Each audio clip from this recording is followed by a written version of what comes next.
नमस्कार. मी अशोक सोनवणे. सर्व पालकांचे सुजाण पालकत्व या यूट्यूब चॅनलवर सहर्ष स्वागत करतो.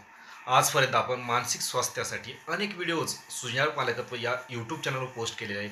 सोबतच आपल्या मुलांच्या बहुआयामी बौद्धिक विकासासाठी, आपल्या मुलाच्या अष्टावधानी व्यक्तिमत्व विकासासाठी अनेक व्हिडिओज मी सुजाण पालकत्व या यूट्यूब चॅनलवर पोस्ट केलेले आहेत.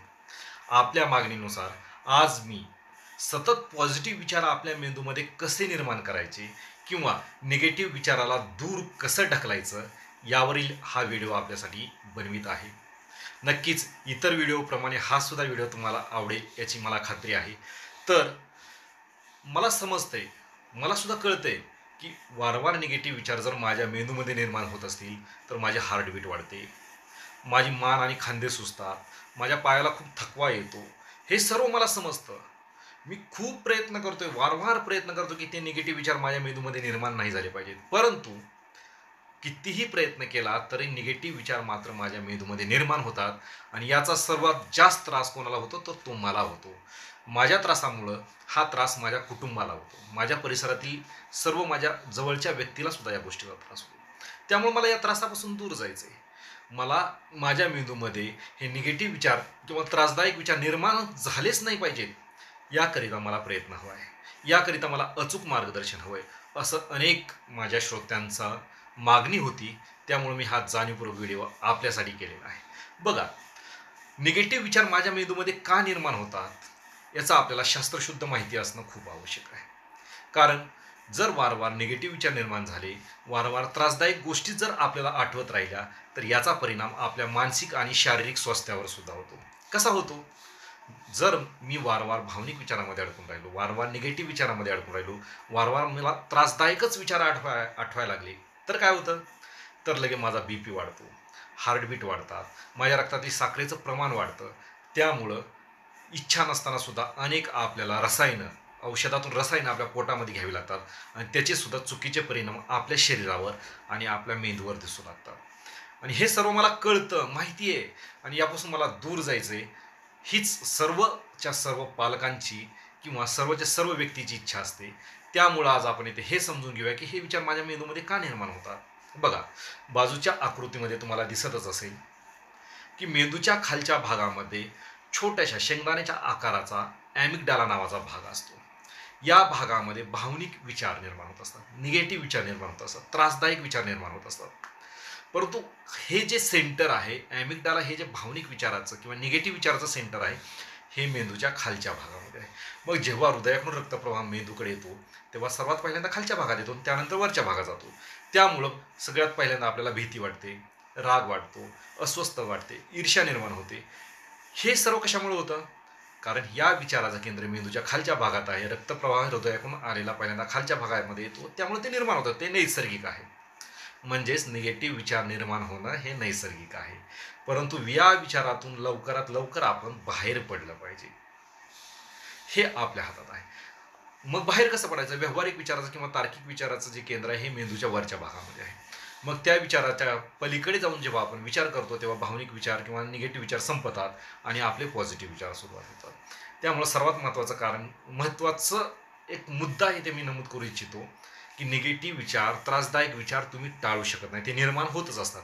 त्यातून किती लवकर बाहेर पडायचं हे आपल्या हातात आहे आणि हेच आज आपल्याला शिकायचं आहे. मग त्यासाठी नेमकं काय करावं याच्यावर आता आपल्याला विचार करावा लागेल.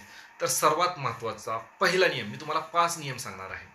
जर तुम्हाला सतत पॉझिटिव्ह विचारात राहायचं असेल, जर तुम्हाला सतत प्रसन्न मुद्रेमध्ये राहायचं असेल, जर तुम्हाला मानसिक स्वास्थ्य चांगलं मिळवायचं असेल तर त्याचा पहिला नियम आहे, तुम्ही तुमच्या मेंदूला सतत पॉझिटिव्ह सूचना दिल्या पाहिजे.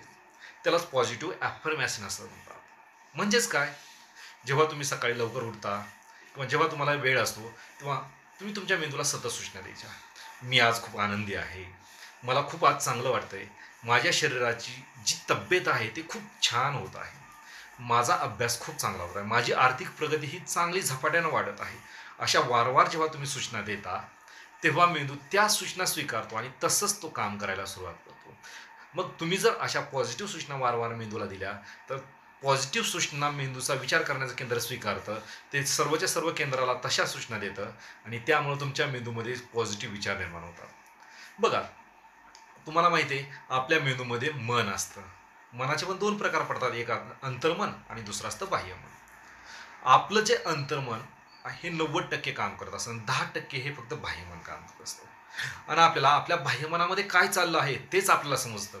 आपल्या अंतर्मनामध्ये 90% काय सुरू आहे हे आपल्याला कळत नसतं.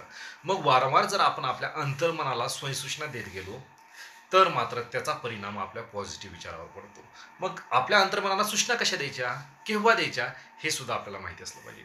तर दररोज सकाळी उठल्याबरोबर आपलं अंतर्मन हे जास्त जागृत असतं. बाह्यमन अजून काम करायला सुरुवात केलेली नसते. त्यामुळे जेव्हा तुम्ही सकाळी झोपेतून उठल्याबरोबर, डोळे उघडल्याबरोबर, जाग आल्याबरोबर तुम्ही काय केलं पाहिजे, तुमच्या अंतर्मनाला स्वयंसूचना दिल्या पाहिजे. जर तुम्ही सकाळी जास्तीत जास्त स्वयंसूचना तुम्ही तुमच्या मेंदूला द्याल, तुमच्या अंतर्मनाला द्याल, तर दिवसभर मेंदू तुमचा त्याच प्रकारे काम करत राहतो. बाह्यमनावर सुद्धा तुमचं अंतर्मनच प्रभाव गाजवत असतं. त्यामुळे जर सकाळी तुम्ही तुमच्या मनाला किंवा तुमच्या अंतर्मनाला पॉझिटिव्ह स्वयंसूचना दिल्या तर त्याचा परिणाम तुम्हाला दिवसभर दिसतो. रात्री झोपताना का? कारण तुम्ही जेव्हा रात्री झोपता तेव्हा तुमचं बाह्यमन काम करायचं कमी कमी होत जातं आणि अंतर्मनाची काम करण्याची गती वाढत असते. त्यामुळे जेव्हा तुम्ही झोपता, बेडवर जाता किंवा जेव्हा तुम्हाला झोपेची एक गुंगी चढलेली असते, त्यावेळेस मात्र तुम्ही स्वतःला त्या स्वयंसूचना द्यायच्या ज्या तुम्हाला हव्या आहेत. मग जर त्यावेळेस तुम्ही तुमच्या मेंदूला स्वयंसूचना दिल्या तर रात्रभर त्याच स्वयंसूचना तुमच्या मेंदूवर अधिकार गाजवत असतात, प्रभाव गाजवत असतात. त्यामुळे रात्रभर तुमच्या मेंदूमध्ये पॉझिटिव्ह विचार निर्माण होतात आणि या पॉझिटिव्ह विचाराचा परिणाम पुढचे 3-4 दिवस तुमच्यावर गाजवत असतो. त्यामुळं दररोज सकाळी झोपेतून उठल्याबरोबर आणि संध्याकाळी झोपताना तुम्ही स्वयंसूचना स्वतःला दिल्या पाहिजे. त्यानंतर जेव्हा तुम्हाला वेळ मिळेल तेव्हा तुम्ही सातत्याने देत राहा. याच्यामुळे काय होतं, जेव्हा तुम्ही स्वयंसूचना देता तेव्हा त्या इमॅजिनमध्ये जाता आणि तसाच तुमचा मेंदू स्वीकारतो आणि तसंच तो काम करायला सुरुवात करतो.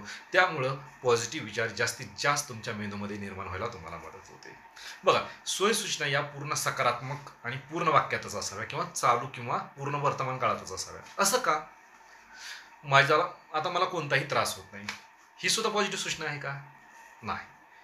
त्यामुळं मला कोणताही त्रास होत नाही अशी सूचना देण्याऐवजी आता माझं आरोग्य खूप चांगलं आहे, माझी तब्येत खूप तंदुरुस्त झालेली आहे, आता मला खूप उत्साह वाढलेला आहे, मला आत्ता कोणताही त्रास होत नाही असं अजिबात म्हणायचं नाही. पॉझिटिव्ह स्वयंसूचना तुम्ही स्वतःला घ्यायची. याचा परिणाम तुमचा मेंदू तसाच स्वीकारतो आणि तसंच काम करतो. त्यामुळं तुमच्या मेंदूमध्ये सातत्यानं पॉझिटिव्ह विचार निर्माण होतात. बघा, स्वयंसूचना जीवनात उतरविण्यासाठी 2 नियम खूप महत्त्वाचे आहेत. त्यातला पहिला नियम आहे, स्वयंसूचनावर आपला पूर्ण विश्वास असला पाहिजे. जर तुमचा विश्वास डाऊनडाऊन होत असेल तर ती स्वयंसूचना तुमच्या जीवनामध्ये काम करत नाही आणि लवकर आपला विश्वास सुद्धा बसत नाही. का बसत नाही? कारण आजपर्यंत आपण खूप प्रयत्न केलेले असतात आणि ते प्रयत्न करताना कुठेतरी आपल्याला अपयश आलेलं असतं. त्या अपयशामुळं आपल्या स्वयंसूचनेवर विश्वास राहत नाही. सोबतच आजपर्यंत निगेटिव्ह विचार करण्याची सवय आपल्या मेंदूमध्ये न्यूरॉन्सला झालेली असते, मेंदूला झालेली असते. त्यामुळे वारंवार निगेटिव्ह विचार आपल्या मेंदूमध्ये निर्माण होत असतात. त्यामुळं आपल्या स्वयंसूचनेवर पूर्ण विश्वास बसत नाही. तुम्ही जितका जास्त विश्वास तुमच्या स्वयंसूचनेवर ठेवाल तितक्या लवकर त्या स्वयंसूचना तुमच्या जीवनामध्ये येत असतात. आणि याचा दुसरा नियम आहे, स्वयंसूचना जीवनात उतरत आहे असं वारंवार कल्पना केली पाहिजे. जेव्हा ती तुम्ही इमॅजिन करता तेव्हा मात्र तुमच्या मेंदूमधून अल्फा वेव्ज पूर्ण बाहेर पडतात. त्या अल्फा वेव्ज तुमच्या परिसरातील व्यक्तीच्या मेंदूवर, परिसरातील वातावरणावर तिथं जाऊन आदळतात आणि सभोवतालचं सर्व वातावरण तुम्हाला तुमच्या स्वयंसूचनेप्रमाणे काम करायला सुरुवात करतं. त्यामुळे तुम्ही तुमच्या स्वयंसूचना ज्या आहेत त्या वारंवार डोळ्यासमोर इमॅजिन केल्या पाहिजेत. जर तुम्ही नक्कीच इमॅजिन करत असाल तर त्याचा प्रभाव तुम्हाला लगेच दुसऱ्या दिवशी दिसायला सुरुवात करेल. त्यामुळे स्वयंसूचना घेत असताना या 2 नियमाचा जाणीवपूर्वक विचार केला पाहिजे. आता यातला नियम दुसरा, सतत पॉझिटिव्ह विचार करण्याचा नियम दुसरा, स्वतःचे ध्येय, स्वप्न सतत डोळ्यासमोर ठेवावे. का? ध्येय हे एक वाटचाल करण्यासाठी दिशादर्शक असतं. जसं विमान जर मुंबईहून उडालं आणि जर ते अमेरिकेमध्ये कुठल्या तरी एखाद्या ठिकाणी उतरत असेल तर त्या पायलटला माहीत असतं की आपल्याला याच दिशेनं जायचं. मग आपल्यासुद्धा जीवनाला कुठंतरी एक दिशा देण्यासाठी, कुठंतरी एक आशावाद निर्माण करण्यासाठी, कुठंतरी प्रगतीच्या दिशेने वाटचाल करण्यासाठी आपलं स्वतःचं ध्येय निश्चित असलं पाहिजे, आपली स्वप्न निश्चित असली पाहिजे. आणि जर आपलं ध्येय आणि स्वप्न आपण जर वारंवार डोळ्यासमोर आणत असाल तर त्यातून आपल्याला प्रोत्साहन किंवा प्रेरणा मिळत असतं, जीवन जगण्याला एक दिशा मिळत असते आणि याच्यातूनच आपल्या मनामध्ये, आपल्या मेंदूमध्ये सतत पॉझिटिव्ह विचार निर्माण होत असतात. ज्या व्यक्तीला ध्येयच निश्चित नसतं, ज्या व्यक्तीची स्वप्नच क्लिअर नसतात, ते व्यक्ती नेहमी गोंधळलेल्या मानसिकतेत असतात. कधी आज एक विचार येतो तर दुसऱ्या दिवशी कधी दुसराच विचार येतो. मग तुमचे विचार कॉन्क्रीट निर्माण होण्यासाठी किंवा तुमचे विचार सतत पॉझिटिव्ह निर्माण होण्यासाठी तुमचं ध्येय हे निश्चित असलं पाहिजे. सोबतच जी तुमची स्वप्न आहेत, जसं की मला घर पाहिजे, मला बंगला पाहिजे, मला बाहेर कुठेतरी फिरायला जायचं, मला खूप एन्जॉय करायचं आहे, माझ्याकडे भरपूर पैसा असला पाहिजे, माझ्याकडे नोकर चाकर असले पाहिजे, या ज्या सर्व गोष्टी आहेत, ही जी तुमची स्वप्न आहेत ही वारंवार तुमच्या डोळ्यासमोर दिसली पाहिजे. ही जी स्वप्न आहेत ही तुम्हाला काम करण्यासाठी, पॉझिटिव्ह विचार निर्माण करण्यासाठी ऊर्जा पुरवित असतात.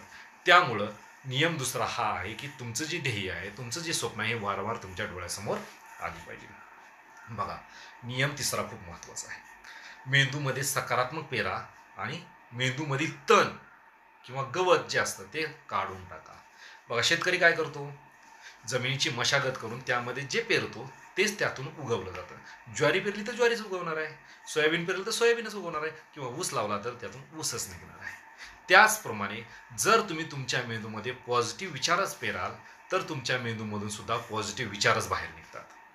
त्यामुळं तुम्ही बाजूच्या इमेजमध्ये दिसत असेल, सकाळी उठल्यानंतर एका इमेजमध्ये खूप प्रसन्न मुद्रेनं उठत आहे, तर एका इमेजमध्ये खूप आळस आला, खूप डोकं दुखतंय, या विचारातून उठत आहे. मग आपल्या मेंदूमध्ये आपण काय पेरतोय, दररोज दररोज आपण काय पेरतोय, खूप पॉझिटिव्ह किंवा आशावादी विचार पेरतोय की निगेटिव्ह विचार पेरतोय. जसं तुम्ही तुमच्या मेंदूमध्ये पेराल तसंच ते उगवणार आहे.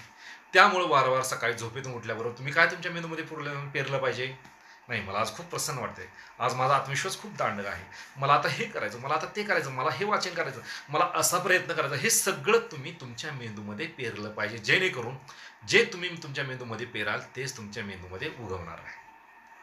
बघा, आणि त्यानंतरचा महत्त्वाचा मुद्दा आहे की तण काढून टाकणे म्हणजे निगेटिव्ह विचार काढणे नाही. निगेटिव्ह विचार काढू शकत कोणच नाही, ते विचार निर्माणच होत असतात, हे आपण पहिल्यांदाच पाहिलेलं आहे.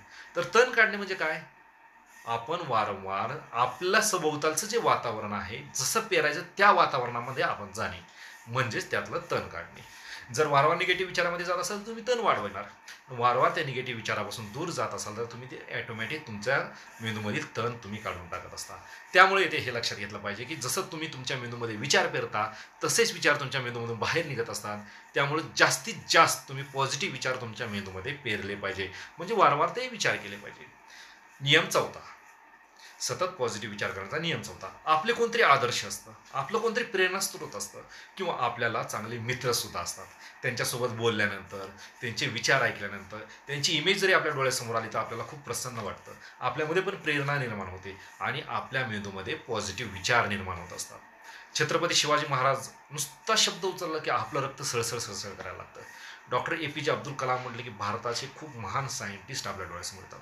तर डॉक्टर बाबासाहेब आंबेडकर म्हणलं तर खूप अभ्यासू, खूप चिंतनशील आणि शोषितांच्या, सामाजिकांच्या, भारताची राज्यघटना लिहिणारे खूप मोठे भारतीय राज्यघटने शिल्पकार, अनेक महान मानव म्हणून आपल्या डोळ्यासमोर येतात. मग आपले जे आदर्श असतात किंवा आपले जे चांगले मित्र असतात हे आपल्या डोळ्यासमोर आल्यावर आपल्यासमोर काही येईल, नाही मला सुद्धा त्यांच्यासारखं करायचं आहे, मला सुद्धा त्यांच्यासारखं आनंदी राहायचं आहे, मला सुद्धा त्यांच्यासारखे विचार करायचे आहेत, असे वारंवार विचार येतात आणि आपण सुद्धा पॉझिटिव्ह विचार करायला सुरुवात करतो. त्यामुळं आपण वारंवार आपल्या आदर्शांचा, आपल्या चांगल्या मित्रांचा इमेज आपल्या डोळ्यासमोर आणली पाहिजे. आणि सर्वात शेवटचा आणि पाचवा नियम आहे, दररोज व्यायाम आणि प्राणायाम व मेडिटेशन मैदानात केलं पाहिजे. मैदानात का, जर तुम्ही मैदानात जाल, मैदानात इतर मुलं, इतर व्यक्ती जेव्हा तिथे व्यायाम करत असतात, जेव्हा धावत असतात, त्यांच्या चेहऱ्यावरचा जो उत्साह असतो, तिथली जी एनर्जी असते, ती एनर्जी त्यांच्या अल्फा वेव्हजमधून आपल्या ब्रेनमध्ये येत असते. मग मैदानात गेलं की आपल्याला तेवढंच प्रसन्न वाटतं, आपल्याला पण तसाच व्यायाम करावा वाटतो, आपल्याला सुद्धा त्यांच्यासारखंच आपलं शरीर बनवावं वाटतं. आणि या पॉझिटिव्ह वेव्ज आपल्या ब्रेनमध्ये येत असल्यामुळं आपण सुद्धा पॉझिटिव्ह विचार करायला सुरुवात करतो. सोबतच आपण व्यायाम सुरू केला, प्राणायाम केलं किंवा मेडिटेशन केलं तर साहजिकच आहे, व्यायाम करताना, प्राणायाम करताना, मेडिटेशन करत असताना आपल्यासुद्धा मेंदूमधून अल्फा वेव्ज बाहेर पडत असतात. जेव्हा अल्फा वेव्ज बाहेर पडतात तेव्हा सकारात्मक दृष्टिकोन आपल्या मेंदूमध्ये आणि आपल्या शरीरामध्ये निर्माण होत असतो. ऑक्सिजन जास्त प्रमाणामध्ये मिळतो, तो रक्तामध्ये विरघळतो, त्यामुळं आपल्या मेंदूमधून डोपामाइन, सेरोटोनिन सारखे हार्मोन्स बाहेर स्त्रावतात आणि या हार्मोनचा परिणाम म्हणून आपल्या शरीराला ते उत्तेजना देण्याचं काम करतात, स्फूर्ती देण्याचं काम करतात. त्यामुळं आपल्याला खूप ताजेतवानं वाटतं, वैचारिकदृष्ट्या आणि शारीरिकदृष्ट्या सुद्धा आपण खूप प्रसन्न होतो. त्यामुळं नियम पाचवा सर्वांनी पाळला पाहिजे, दररोज आपण मैदानामध्ये एक चक्कर तरी मारली पाहिजे, मैदानामध्ये थोडासा व्यायाम केला पाहिजे आणि मैदानातल्या त्या ऊर्जेमध्ये जाऊन तिथली ऊर्जा आपण स्वतः घेतली पाहिजे. यामुळं किंवा या 5 नियमामुळे तुम्ही सातत्यानं पॉझिटिव्ह विचार कराल. अधिक जर तुम्हाला याबाबत माहिती घ्यायची असेल तर सुजाण पालकत्व या यूट्यूब चॅनलवर मानसिक स्वास्थ्य नावाची मी एक वेगळी प्लेलिस्ट तयार केलेली आहे. त्यामध्ये डोपामाइन हार्मोन्स कसा स्त्रावतो, का कमी स्त्रावतो, त्याची कारणं कोणती असतात, डोपामाइन हार्मोन जास्त स्त्रावला पाहिजे म्हणून मी काय केलं पाहिजे, तसं सेरोटोनिनच्या बाबतीत आहे, तसं ऑक्सिटोसिनच्या बाबतीत आहे. सोबतच कार्टिसॉइल हार्मोन्स हा निगेटिव्ह विचार वाढवणार आहे, ताणतणाव वाढवणार आहे. हा कोणत्या मानसिक अवस्थेमध्ये जास्त स्त्रावला तर त्याचे परिणाम आपल्या शरीरावर कोणते होतात, आपल्या मेंदूवर कोणते होतात, आपल्या बुद्धीवर कोणते होतात, हे सर्व मी सविस्तर दिलेलं आहे. जर तुम्हाला त्याबाबत अधिक माहिती मिळवायची असेल तर नक्कीच तुम्ही सुजाण पालकत्व या यूट्यूब चॅनलवर जावं. जर तुम्ही या चॅनलला नवीन असाल तर सबस्क्राईब करायला विसरू नका. आजचा हा जर व्हिडिओ आवडला असेल तर लाईकसुद्धा करायला विसरू नका. सोबतच त्याच्या बाजूला असलेल्या बेल आयकॉनला क्लिक करायला विसरू नका, कारण मी प्रत्येक आठवड्यात 1 किंवा 2 व्हिडिओ पोस्ट करतो. त्याचं नोटिफिकेशन तुम्हाला मिळालं पाहिजे याकरिता बेल आयकॉनला मात्र क्लिक करायला विसरू नका. एवढंच मी आज येथे सांगतो आणि येथेच थांबतो. धन्यवाद.